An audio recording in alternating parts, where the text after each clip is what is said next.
जो अगर एक ऐसा पाथवे हो जो डेस्टिनी को चुरा सकता हो, रियलिटी को मैनिपुलेट कर सकता हो और लोगों को अपनी पपेट्स बना सकता हो। आज हम बात करने वाले हैं लॉर्ड ऑफ द मिस्ट्रीज के सबसे ब्रोकन और ओवरपावर्ड पाथवे के बारे में, द फूल पाथवे। और बिलीव मी, वीडियो के एंड तक तुम समझ जाओगे कि क्लाइन मोरिटी सिर्फ सर्वाइव नहीं किया था, वो गॉड क्यों बना। Warning, heavy spoilers ahead. मैं लॉर्ड ऑफ द मिस्ट्रीज का फ़ैन काफ़ी सालों से हूँ और कम्युनिटी में एक डिबेट हमेशा चलती रहती है, सबसे वर्सटाइल पाथवे कौन सा है। कुछ लोग कहते हैं डोर पाथवे क्योंकि उसके पास टेलीपोर्टेशन और स्पेस मैनिपुलेशन है। कुछ लोग कहते हैं सीक्रेट सप्लाइंट पाथवे क्योंकि उसके पास अनइमेजिनेबल नॉलेज और इंफॉर्मेशन गैदरिंग एबिलिटीज़ है। लेकिन मेरे ओपिनियन में फूल पाथवे सबको डिस्ट्रॉय कर देता है, और आज मैं तुम्हें एग्जैक्टली बताऊंगा क्यों। फूल पाथवे की जर्नी शुरू होती है सीक्वेंस 9 सीयर से, और ये कोई फेक फॉर्चून टेलर नहीं होता, ये रियल डिविनेशन है। तुम डेंजर्स को फील कर सकते हो उनके होने से पहले, हिडन ऑब्जेक्ट्स को लोकेट कर सकते हो, स्पिरिचुअल वर्ल्ड को देख सकते हो।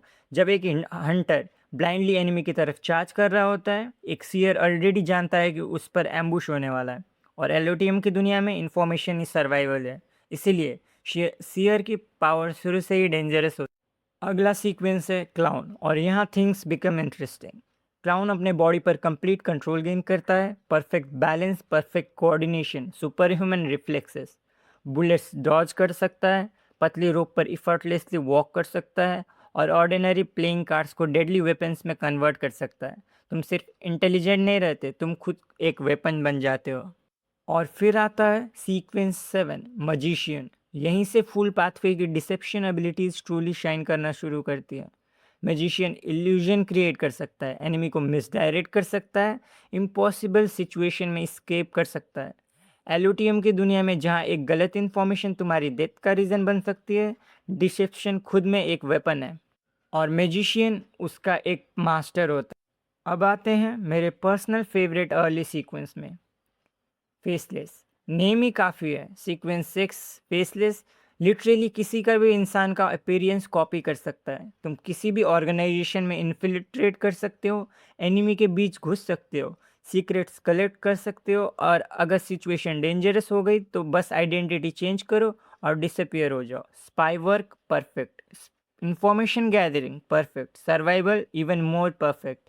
इसी सीक्वेंस ने क्लाइंट को एलओटीएम का सबसे डेंजरस मैनिपुलेटर में से एक बनाया। और अब हम इंटर करते हैं मिड सीक्वेंस में। यहाँ से फुल पाथवे एब्सर्ड होना शुरू होता है। सीक्वेंस 5, मैरियोनेटिस्ट। और ऑनेस्टली ये ऑलमोस्ट एक आई विन बटन जैसा लगता है। मैरियोनेटिस्ट लोगों को पपेट्स बना सकता है, और ये सिंपल माइंड कंट्रोल नहीं है, ये लोग कंप्लीटली बॉडी हाईजैकिंग है। तुम उनकी मूवमेंट्स कंट्रोल करते हो, उनकी स्पीच कंट्रोल करते हो, और कुछ केसेस में उनकी एबिलिटीज़ तक यूज़ कर सकते हो। क्लाइन ने इस एबिलिटी को मास्टर कर लिया था। कई बैटल्स में वो मल्टीपल पपेट्स के साथ एक साथ कंट्रोल करता था, मतलब टेक्निकली उसके पास अपनी प्राइवेट आर्मी थी। और सबसे scary part, full pathway indirectly दूसरे पाथवेज की एबिलिटीज़ भी एक्सेस कर सकता है थ्रू इट्स मैरिनेट। यानी तुम एक बंदे की पावर से नहीं, पूरी आर्मी के पावर से फाइट कर सकते हो। और फिर आता है सीक्वेंस 4, बिजारो सॉर्सरर। यहाँ मैरियोनेट कंट्रोल नेक्स्ट लेवल पर पहुँच जाता है। अब तुम दर्जन्स ऑफ मैरियोनेट साइमल्टेनियसली कंट्रोल कर सकते हो। क्लाइंट जैसे यूज़र 50 तक मैरियोनेट्स मेंटेन कर सकते हैं। सोचो, 50 different bodies, 50 different view points, 50 different attacks.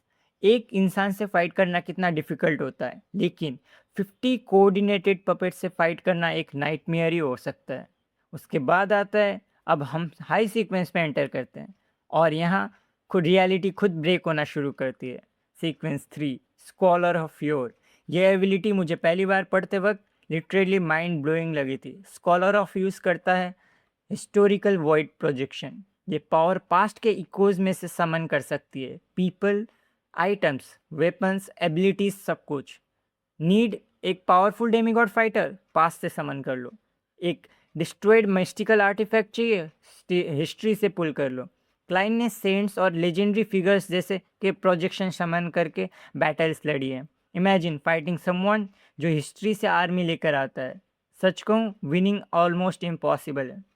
अगर स्कॉलर ऑफ योर ब्रोकन लग रहा है तो रुको, मिरेकल इन्वोकर सीक्वेंस 2 उससे भी ज़्यादा डेंजरस है।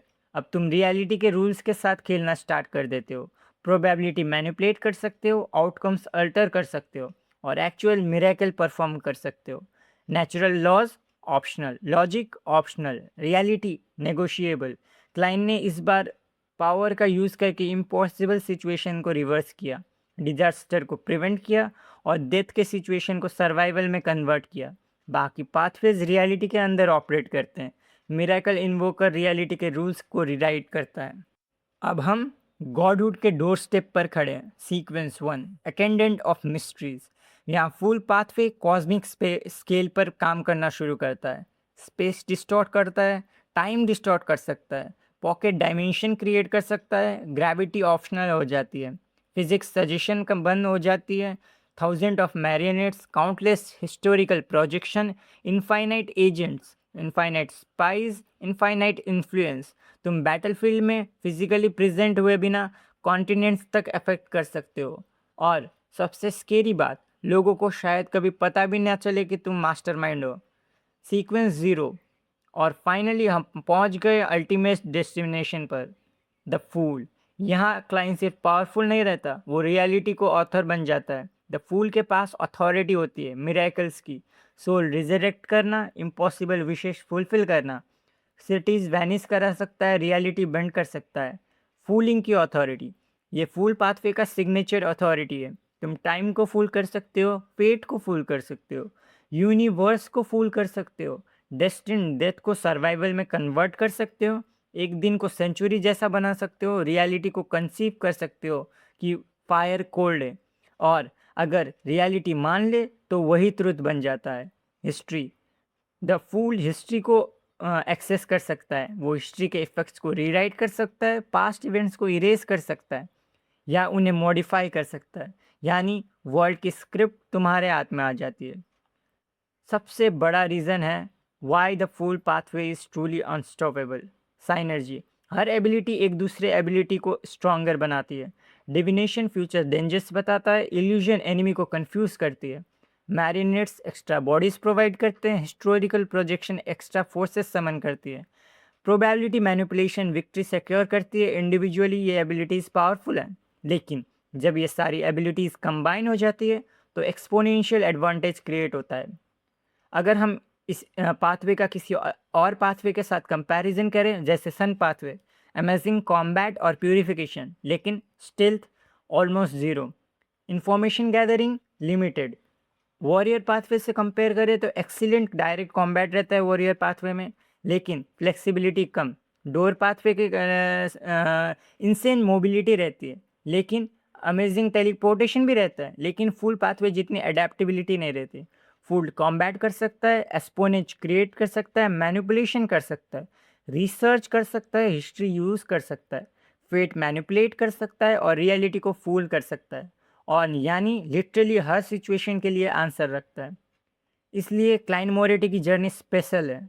वो सिर्फ स्ट्रॉन्गर नहीं होता गया, उसके पास एक ऐसा टूल किट था जो हर सीक्वेंस के साथ एक्सपोनेंशियली स्ट्रॉन्गर होता गया। सीक्वेंस 9 के सिंपल डिविनेशन से लेकर सीक्वेंस 0 के रियलिटी वॉर्पिंग गॉडहुड तक, हर स्टेप परफेक्टली बिल्ड करता गया नेक्स्ट स्टेप को। द फुल पाथवे शायद एक कैटेगरी में नंबर 1 ना हो, लेकिन ओवरऑल वर्सिलिटी में मामले में लॉर्ड ऑफ द मिस्ट्रीज में इसका कोई राइवल नहीं। और इसीलिए क्लाइंट मोरेटी गॉड्स और मॉन्स्टर की दुनिया में सिर्फ सर्वाइव नहीं कर पाया, वो खुद गॉड बन गया। और इसी वजह से the full pathway remains the most broken pathway in the Lord of the mysteries. Thank you for watching. मिलते हैं